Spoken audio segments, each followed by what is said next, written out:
Bonjour à tous, voici la correction de l'activité numéro 5. Alors, dans les activités précédentes, on a étudié d'une part la phagocytose, on a étudié l'action des lymphocytes, mais parfois, ces deux mécanismes qui appartiennent au système immunitaire, à l'immunité, ne suffisent pas à vous défendre. Du coup, ce que vous faites généralement, c'est que vous prenez, pour aider votre organisme, vous prenez des médicaments, notamment des antibiotiques.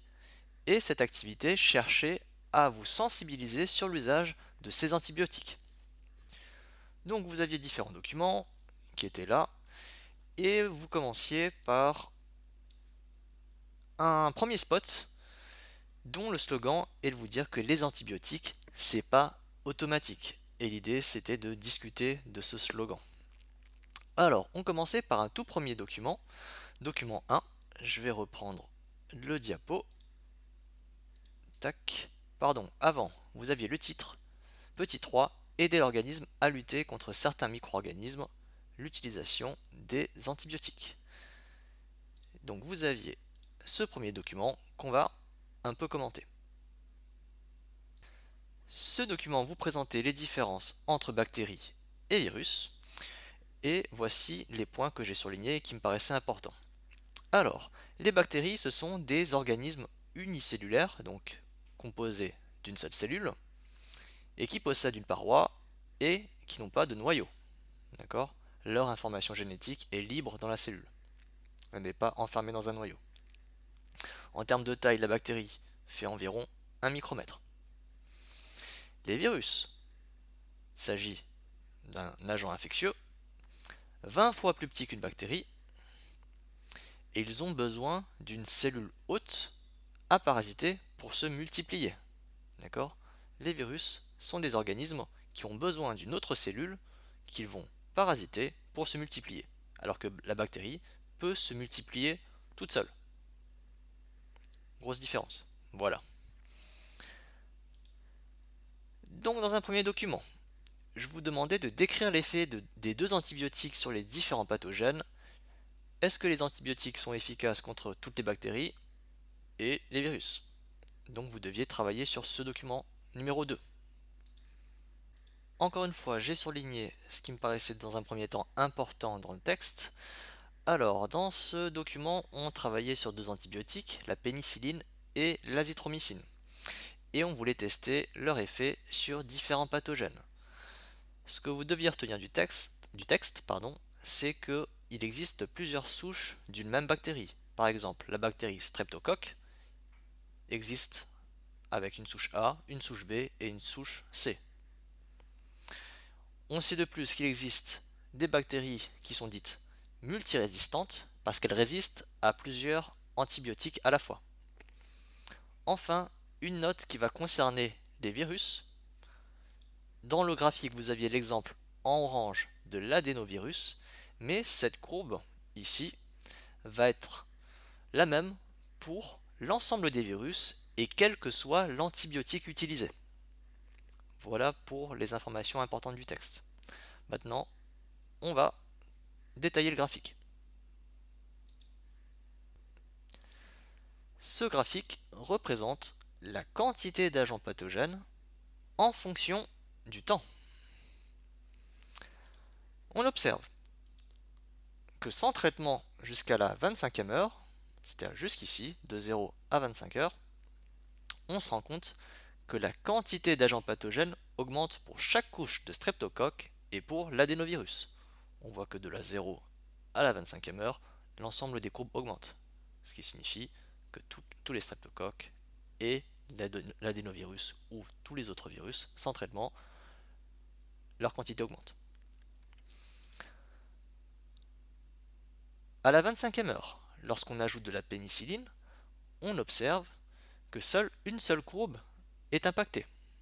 Il s'agit de la courbe qui représente la quantité de la souche A du streptocoque. Donc, l'ajout de pénicilline a uniquement un effet sur la souche A de streptocoque qui est éliminée en 12 heures environ.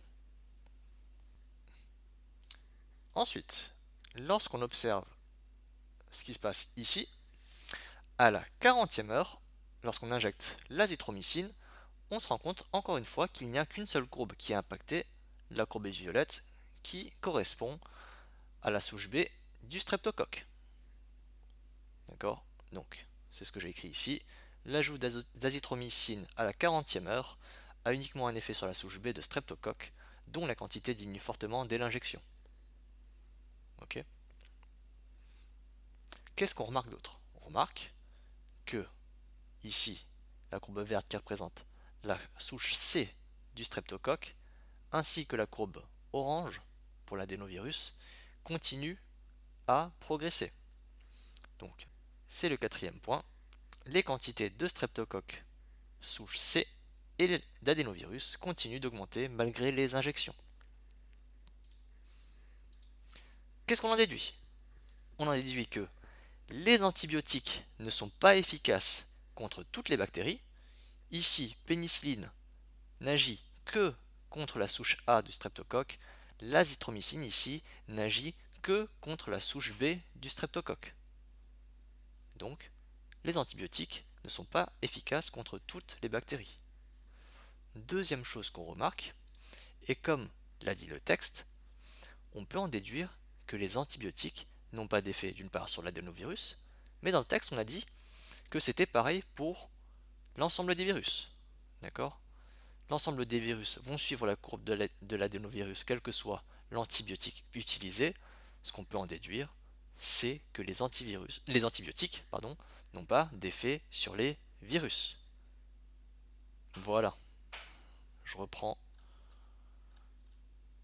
ce document pour vous remontrer la note ici qui était très importante.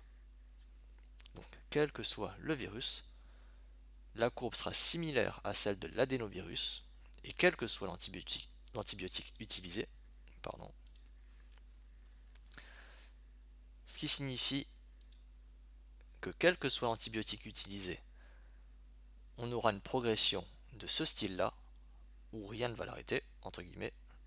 Donc, ce que vous devez absolument retenir, c'est que les antibiotiques n'ont pas d'effet sur les virus. Prochain doc et question. Compare les dates de mise au point des différents antibiotiques et la date d'apparition des premières bactéries résistantes. Qu'observes-tu? Alors on va regarder cette frise chronologique. Donc elle se lit de haut en bas, 1900, 2010. On descend, on descend, on descend, on descend. Ici vous avez la découverte des sulfamides, un type d'antibiotique. Et quelques années plus tard, vous avez les premières bactéries résistantes aux sulfamides.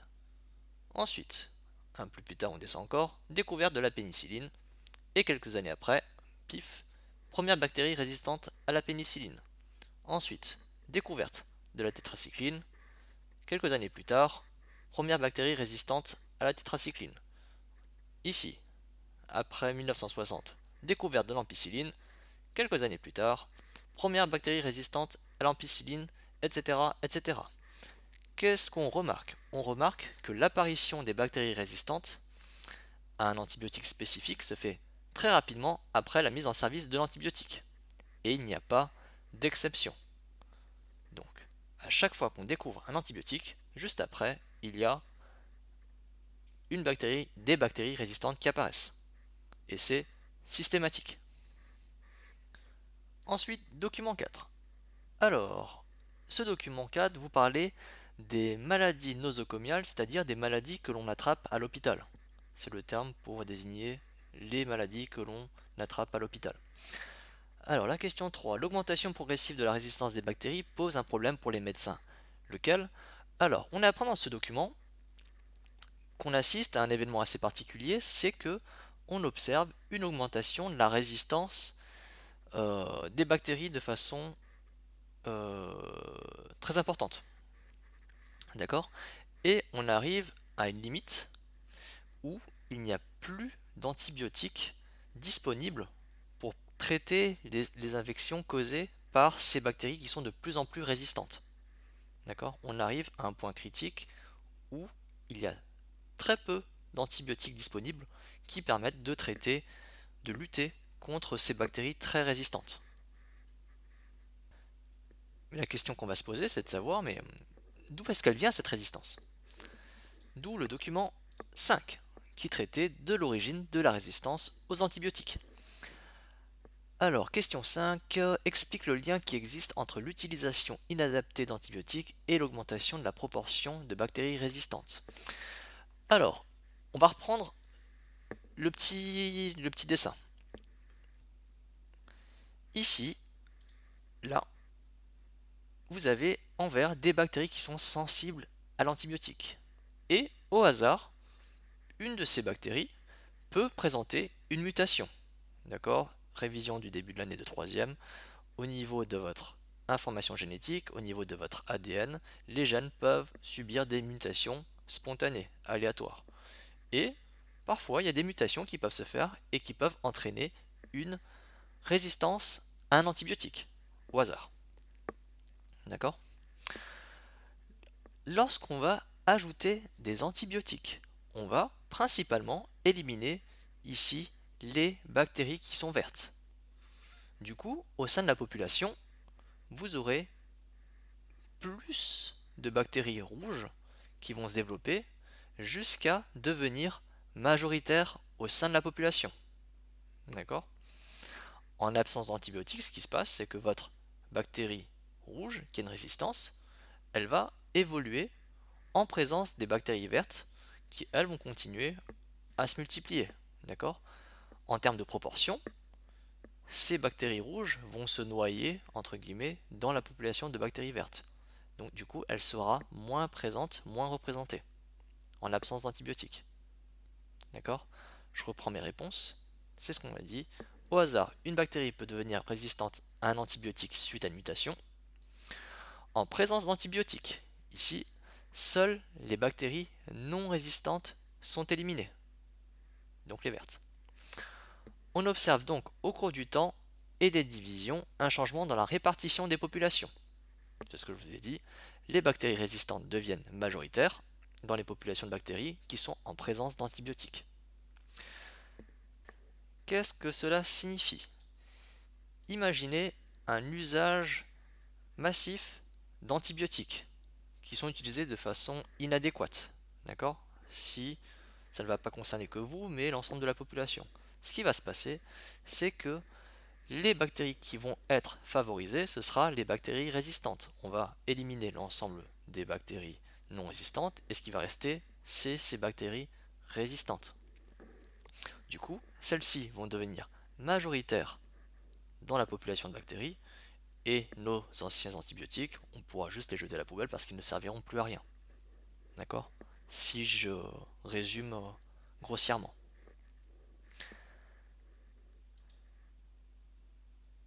On va résumer tout ça dans la conclusion.